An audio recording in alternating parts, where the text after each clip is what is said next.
Hey everyone, welcome back. Today we're diving into Wayfair's Q4 2024 earnings call. And let me tell you, this one's a bit of a roller coaster. It really is. Yeah, you got like glimpses of growth in a tough market, some really bold moves with their advertising, and they even gave us a peek at some interesting new tech they're working on. Okay, so let's break this down. Wayfair ended 2024 with a surprising uptick.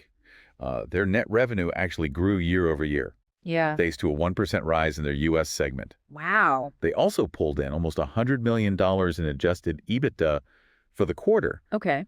which is basically their profit after you strip away some of the accounting noise. Yeah, you know? yeah. And it shows they can still make money even when the economy's feeling a little shaky. Yeah, it's fascinating to me that they're not just like writing this out. You know, they're actually going after market share Right. in the home goods sector, and they're attributing that to a few things. One is they're really focused on understanding what customers and suppliers need. They ran some really clever marketing campaigns, and they even said they're not banking on the housing market recovering anytime soon. You know, I was really impressed with that neighborhood campaign they talked about. Yeah. It seems like they're trying to build like a community around their brand, Yeah, which is pretty smart in a market where people are feeling uncertain about, big purchases. absolutely. And they're kind of doubling down on that whole community building thing by just pouring money into advertising. Right. Even with the economy being the way it is, they're playing the long game here, investing heavily now to attract customers who will stick around. But that's a risky move though, right? Oh, yeah, it's definitely a gamble. What if the market doesn't recover like as quickly as they're hoping?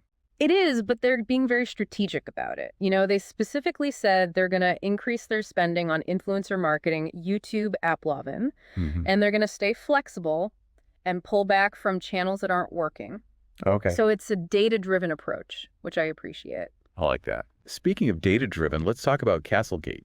Okay. This is their own logistics network, and it seems like it's a big advantage for them. Faster delivery, fewer returns, and they even shared some pretty impressive stats, like Yeah. Castlegate fulfilled items reach customers twice as fast as those handled by like third-party logistics providers. Yeah, it's not just about speed, though. Like, they're seeing a 60% increase in supplier conversion rates when those suppliers use Castlegate, Wow. which means that more businesses are choosing to work with Wayfair because of that streamlined system. So it's really a win-win. Okay, so we've got these strategic moves to grab market share, Mm-hmm.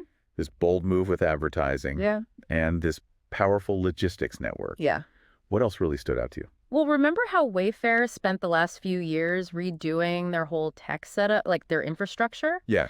That project is finally done, and now they can invest in all kinds of new features that should help them grow. Oh, that's interesting. Did they give any hints about what those features might be? They did. They actually unveiled something called Muse, which is like an AI-powered home shopping experience. Okay. So think of it like you have a virtual interior designer, you can visualize endless room design possibilities, and you can find products all in one place.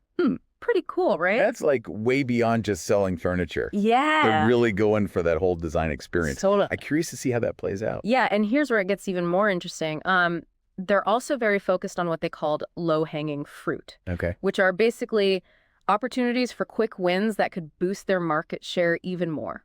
So what are these metaphorical fruit they're going after? Two main things. They're modernizing their merchandising platform Okay. to make it easier for suppliers to showcase their products, and they're also getting more creative with their promotions, Okay. moving beyond simple discounts and offering more targeted deals. Got it. So think bundled packages, personalized offers based on what you've looked at before, that sort of thing. It sounds like they're trying to squeeze every bit of efficiency and customer appeal out of their business model. Right.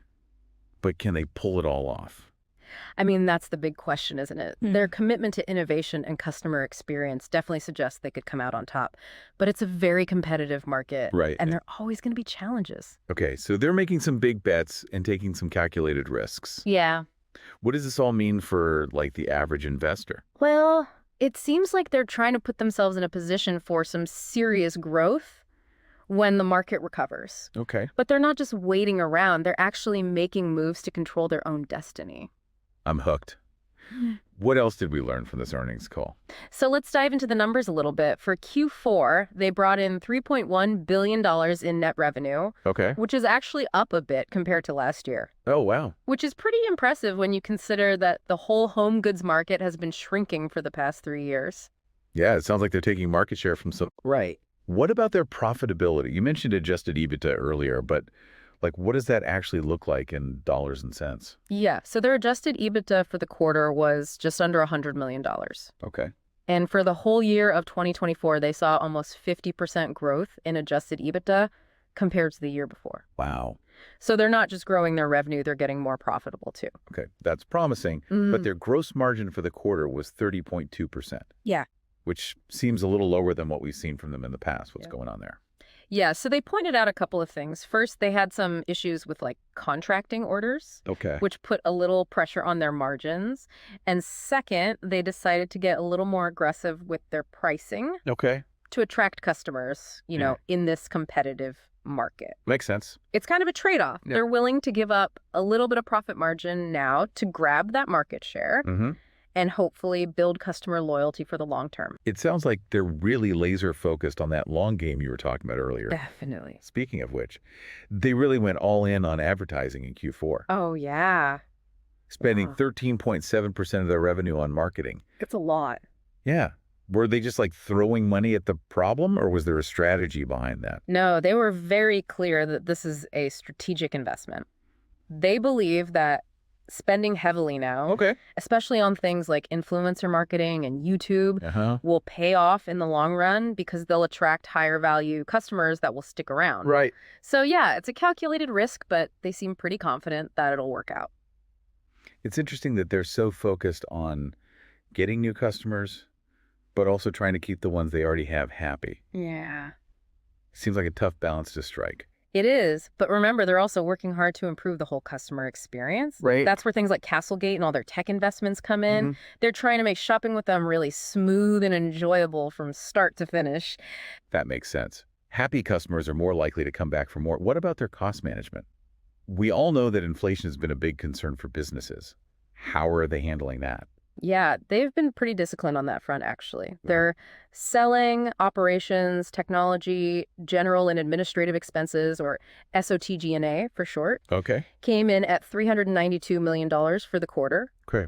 and they expect to keep those costs under control going forward. So they're growing revenue managing costs and investing strategically in their future. Exactly. It sounds like they're really building a sustainable business for the long haul. Yeah, and their balance sheet shows that focus on sustainability. Okay. They ended the quarter with $1.3 billion in cash and equivalents and over $1.9 billion in total liquidity.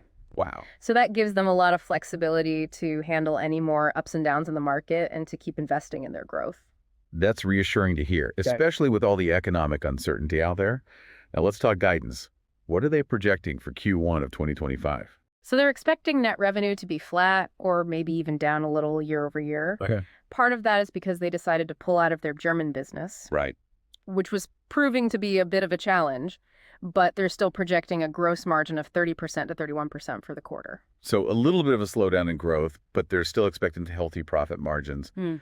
What about their advertising spend? Are they planning to keep spending as aggressively as they did in Q4? Not quite. They're projecting advertising spend to be in the 12% to 13% of net revenue range for Q1. Okay.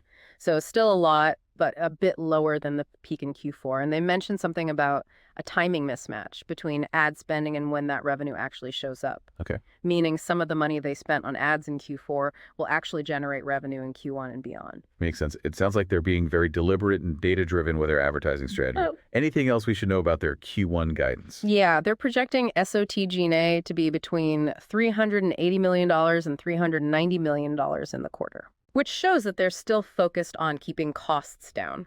Okay. So a bit of a mixed bag for Q1 guidance. Yeah. But overall, it seems like they're handling this tough market pretty well. Yeah, I agree. It'll be interesting to see how all their investments in customer experience, logistics, and technology pay off in the next few quarters.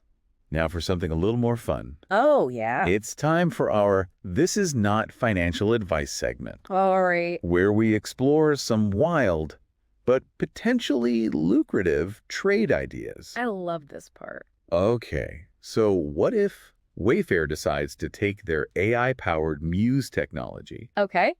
and create a virtual interior design service? Interesting. Tell me more. Imagine you could upload a picture of your messy living room. Uh-huh.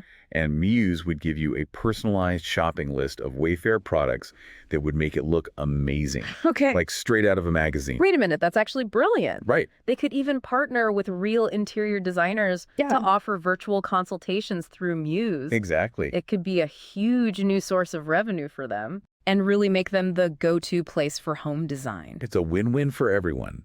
Customers get expert design advice and an easy shopping experience. Yeah. Interior designers reach more people. And Wayfair gets to strengthen their brand and boost their sales. It's almost too good to be true. I know, right? Well, it's just a fun idea for now. Yeah. But who knows, maybe this crazy idea could be what takes Wayfair to the next level. I guess we'll have to wait and see. But I really like the idea of using technology to make home design more accessible and affordable. Me too. Definitely something to keep an eye on. So to recap, Wayfair is facing a tough market. But they're not just sitting around waiting for things to get better. Nope. They're investing in their future, grabbing market share, and building a business that can really succeed over the long term. They're taking risks for sure, but they're smart risks based on data and a real understanding of their customers and the market. It'll be fascinating to see how it all plays out. This has been a really interesting deep dive. And honestly, I'm impressed with how Wayfair is handling this tough market. Yeah. What are your big takeaways from this earnings call? You know, I think what really stands out to me is their commitment to playing that long game. Yeah. They're not just reacting to what's happening right now. Right. They're making strategic investments in things like customer experience and logistics and technology that will put them in a great spot for the future. For a company known for selling furniture online, they're building a pretty complex business model. Yeah. It's like they're becoming a tech company, a logistics company, and a design destination all at the same time. Absolutely. And they're doing it all while being really careful with their money. Right. Which is so important in this economy. Yeah. They're not afraid to take risks, but they're also watching their costs and profits very closely. So for anyone listening who's trying to understand this earnings call, what are the key things they should remember? Well, first of all, Wayfair is proving they can do well, even in a tough market. They're gaining market share, growing their revenue, and becoming more profitable, even while the home goods market is shrinking overall. And they're doing all that by focusing on what matters most to customers. Yeah. A great selection, a smooth shopping experience, and fast, reliable delivery. Right. CastleGate's a big part of that. Absolutely. And they're not stopping. They're always coming up with new ideas. Yeah. Whether it's with new technology like Muse or by finding creative ways to improve their products and deals. They're even trying out physical stores now with those Wayfair branded locations. Yeah, that's an interesting move. It is. I think overall, Wayfair's sending a message that they're here to stay and they're serious about being the leader in the home goods space. All right, well said. Now, before we wrap up, just a quick reminder. Yeah. Everything we've discussed today is just our analysis based on the information that's publicly available. Right. This is not financial advice. Exactly. It's important to do your own research and talk to a financial advisor before making any investment decisions. We're just two people having a conversation about a company we find interesting. Thanks for joining us on this deep dive into Wayfair's Q4 2024 earnings call. Until next time, happy investing.